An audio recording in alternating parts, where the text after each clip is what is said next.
Assalamualaikum warahmatullahi wabarakatuh. Taklid buta yang tidak disadari. Pada ulama yang sudah kita anggap benar, bahkan banyak benarnya, bukan berarti kita harus berhenti mendengarkannya hanya karena satu atau dua kesalahan. Saya pribadi memiliki beberapa ulama panutan, tetapi ada satu atau dua pernyataan mereka yang menurut saya keliru. Bahkan, ada ulama A yang pendapatnya bertolak belakang dengan ulama B, padahal ulama B adalah guru dari ulama A tersebut. Ini menunjukkan bahwa ada peran akal ulama dan ada juga peran akal kita dalam melakukan penyaringan ulang. Seringkali seorang muslim tanpa sadar terjebak dalam kontradiksi dalam sikapnya terhadap ilmu agama. Dalam urusan dunia, seperti membeli barang, seseorang akan bolak-balik membandingkan, meneliti, mencari ulasan, dan memastikan pilihannya benar. Padahal barang itu hanya akan dipakai sebentar, lalu rusak atau hilang. Namun, dalam urusan agama, yang jika salah bisa membawa kebinasaan kekal, banyak orang cenderung menerimanya begitu saja.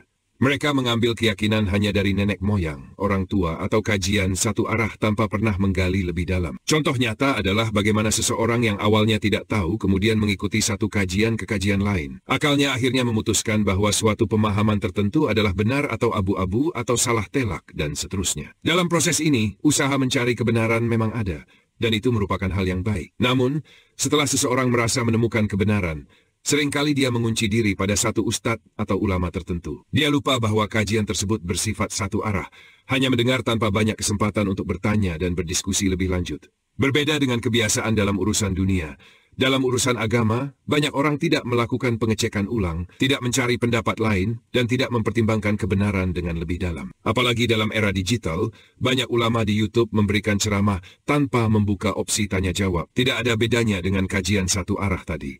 Ini bukan sesuatu yang salah, tetapi kurang bijak dalam membangun pemahaman yang lebih luas. Seharusnya ada ruang bagi diskusi dan klarifikasi. Karena saya mengukur baju di badan, saya mempunyai channel di YouTube, saya sertakan kontak saya untuk orang yang kurang paham atau mau bertanya. Kalau ada yang berkata, oh, itu untuk mencari uang, iya memang benar. Tetapi, dari 1000 pertanyaan mungkin hanya satu yang hubungannya berlanjut ke bisnis atau menghasilkan uang. Ada contoh menarik dari seorang ustadz di Arab Saudi yang memiliki channel pribadi dan memberikan kontak untuk bertanya. Namun, dia mensyaratkan pembayaran tertentu untuk konsultasi. Ini bukan sesuatu yang salah atau tercela. Justru, dia lebih bertanggung jawab terhadap pernyataannya karena membuka kesempatan untuk mempertanyakan dan mendalami lebih lanjut apa yang telah dia sampaikan dalam ceramahnya. Dalam Islam, ada konsep manhaj, yaitu jalan atau metode dalam memahami agama. Seringkali kita menemui ulama dari manhaj yang sama, tetapi memberikan pernyataan yang berbeda dalam kasus yang sama. Bahkan, tidak jarang terjadi blunder besar di antara mereka. Inilah mengapa kita seharusnya menerapkan pola berpikir kritis yang sama seperti ketika kita membeli barang duniawi. Mencari tahu lebih dalam sebelum benar-benar yakin pada suatu pemahaman. Pada ulama yang sudah kita anggap benar, bahkan banyak benarnya, bukan berarti kita harus berhenti mendengarkannya hanya karena satu atau dua kesalahan. Saya pribadi memiliki beberapa ulama panutan, tetapi ada satu atau dua pernyataan mereka yang menurut saya keliru. Bahkan ada ulama A yang pendapatnya bertolak belakang dengan ulama B,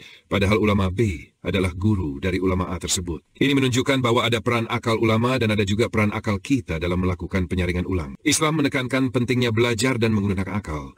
Allah Subhanahu wa Ta'ala berfirman dalam Al-Quran, katakanlah, apakah sama orang-orang yang mengetahui dengan orang-orang yang tidak mengetahui? Surah Az-Zumar ayat 9. Juga dalam hadis Rasulullah Shallallahu Alaihi Wasallam bersabda, barang siapa yang Allah kehendaki kebaikan padanya, maka dia akan menjadikannya memahami agama. Hadits riwayat Bukhari dan Muslim. Dari ayat dan hadis ini jelas bahwa Islam sangat menekankan pencarian ilmu dan penggunaan akal dalam memahami agama. Jika dalam urusan duniawi kita begitu teliti, maka dalam urusan agama yang menyangkut akhirat, seharusnya kita lebih berhati-hati dan tidak sekadar menerima begitu saja tanpa mencari kebenaran yang lebih dalam. Al-Quran dan hadis telah memberikan arahan untuk terus berpikir, mencari ilmu, dan memahami agama dengan benar, sehingga kita tidak jebak dalam taklid buta yang merugikan. Demikian saja dari saya. Semoga apa yang disampaikan dapat membawa manfaat dan menjadi bahan renungan untuk kita semua. Saya mohon maaf atas segala kekurangan atau kekhilafan dalam penyampaian. Wassalamualaikum warahmatullahi wabarakatuh.